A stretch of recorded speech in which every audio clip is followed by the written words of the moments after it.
बड़ी खबर। दुनिया के सबसे ताकतवर मुल्क के सबसे ताकतवर शख्स माने जाने वाले अमेरिकी प्रेसिडेंट डोनाल्ड ट्रंप की जान को खतरा मंडरा रहा है। मीडिया रिपोर्ट बता रही है कि ईरान के एक बड़े मजहबी रहनुमा के फतवे की बुनियाद पर प्रेसिडेंट ट्रंप को खत्म करने के लिए क्राउड फंडिंग के जरिए भारी भरकम रकम इकट्ठी करने के मंसूबे पर काम चल रहा है। अब तक $40 मिलियन यानी करीब 350 करोड़ रुपए इकट्ठा किए भी जा चुके हैं। इतना ही नहीं, ईरान के पड़ोसी मुल्क अजरबैजान के एक मौलवी ने भी ट्रंप को मारने वाले के लिए इनाम का ऐलान कर रखा है। जबकि अजरबैजान ईरान का पड़ोसी मुल्क जरूर है, लेकिन ज्यादा करीब इसराइल के है। अजरबैजान से ही तेल और गैस का एक बड़ा हिस्सा इसराइल को जाता है। इतना ही नहीं, अजरबैजान की आर्मी से लेकर एग्रीकल्चर डेवलपमेंट में इसराइल का खासा दखल रहता है। लेकिन वहां भी मजहबी रहनुमा प्रेसिडेंट ट्रंप और पीएम नेतन्याहू के खिलाफ हो गए हैं। इसकी वजह भी है, इसराइल ने भी ईरान के सुप्रीम लीडर, जिन्हें वहां रहबर कहा जाता है, आयतुल्ला अली खामेनी को खत्म करने का बाकायदा ऐलान कर रखा है। और इसराइली पीएम नेतन्याहू से लेकर कई और सीनियर लीडर इस बात की खुली धमकी भी देते रहे हैं। तो प्रेसिडेंट ट्रंप भले ही ईरान और इसराइल के बीच युद्ध रोकने का कोई भी दावा करते हो, लेकिन सच्चाई ये है कि ईरान के ज्यादातर लोग उन्हें इस लड़ाई का जिम्मेदार मानते हैं।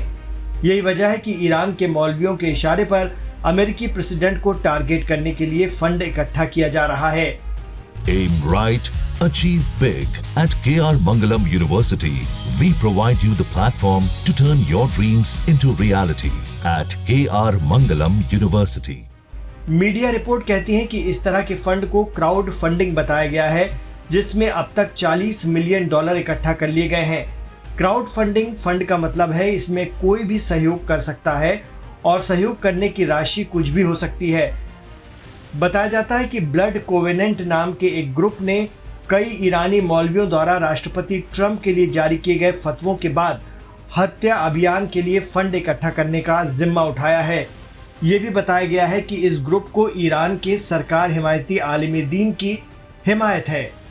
ईरान में इसराइल के पीएम नेतन्याहू को इस्लाम का दुश्मन बताते हुए उनके खिलाफ जंग का फतवा जारी हो चुका है। पिछले दिनों शिया मजहबी रहनुमा grand Ayatollah Nasir Makarem Shirazi ने अमेरिकी प्रेसिडेंट डोनाल्ड ट्रंप और इसराइली पीएम बेंजामिन नेतन्याहू के खिलाफ एक सख्त फतवा जारी किया था। इस फतवे में दोनों लीडरान को खुदा का दुश्मन करार देते हुए दुनिया भर के मुसलमानों से एकजुट होकर इनका तख्ता पलट करने की अपील की गई। ये फतवा ईरान की इस्लामी हुकूमत के खिलाफ इसराइली धमकियों के जवाब में आया था।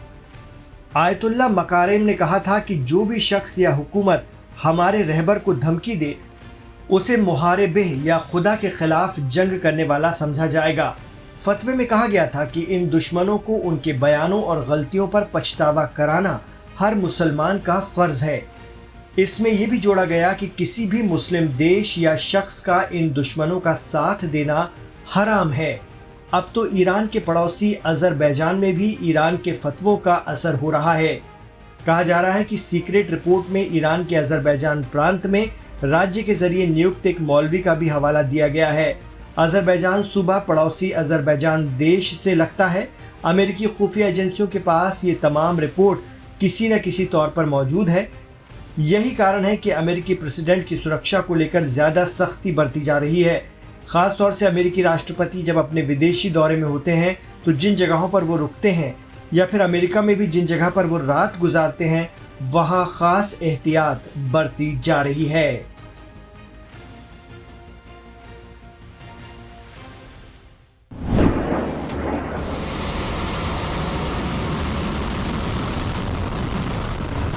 ईरान फिर कुछ बड़ा करने वाला है।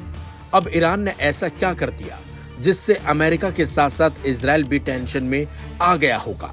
तो आपको बता दें, ईरान ने एक बार फिर अपनी अंतरिक्ष महत्वाकांक्षाओं का प्रदर्शन किया है। 21 जुलाई को ईरान ने एक उपकशीय रॉकेट का परीक्षण किया।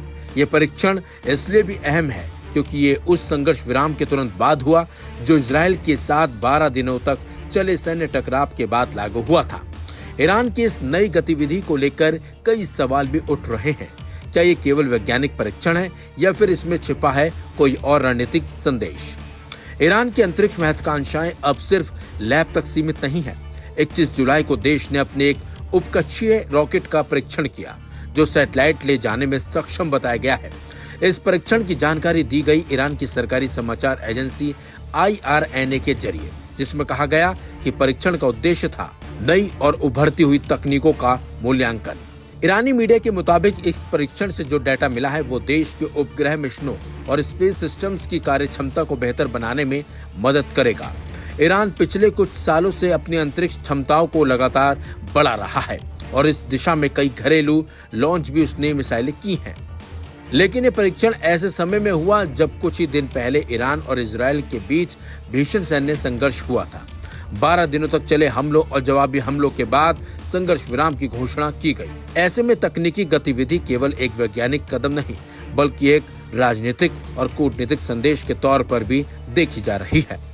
अंतरिक्ष तकनीक किसी भी देश की रणनीतिक ताकत का हिस्सा बनती जा रही है, चाहे वह निगरानी हो, संचार हो या सुरक्षा व्यवस्था।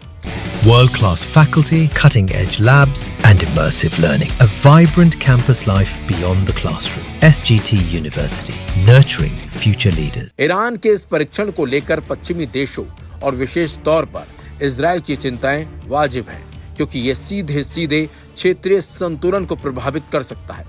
ईरान की तरफ से फिलहाल इस रॉकेट के मॉडल, उसकी रेंज और मिशन की सटीक जानकारी साझा नहीं की गई है, लेकिन इतना जरूर साफ है कि ईरान अपनी अंतरिक्ष तकनीक को नए मुकाम तक ले जाने की कोशिश कर रहा है, और वो भी ऐसे समय में जब उसका भू राजनीतिक समीकरण पहले से ही गरमाया हुआ है। जहां एक और वैज्ञानिक दृष्टिकोण से ये परीक्षण प्रगति का संकेत देता है, वहीं दूसरी तरफ इसकी टाइमिंग और इसके रणनीतिक निहितार्थ इस क्षेत्र की शांति के लिए एक चुनौती भी बन सकते हैं। अंतरिक्ष की ये रेस अब सिर्फ विज्ञान नहीं, बल्कि कूटनीतिक और शक्ति संतुलन का हिस्सा बन चुकी है। लेकिन अभी तक ईरान ने साफ नहीं किया है कि ये किस मिशन पर है, क्योंकि ये एक छुपा रुस्तम मिशन रहा है, और ऐसे में कहीं ना कहीं अमेरिका और इजराइल की भी टेंशन बढ़ गई होगी।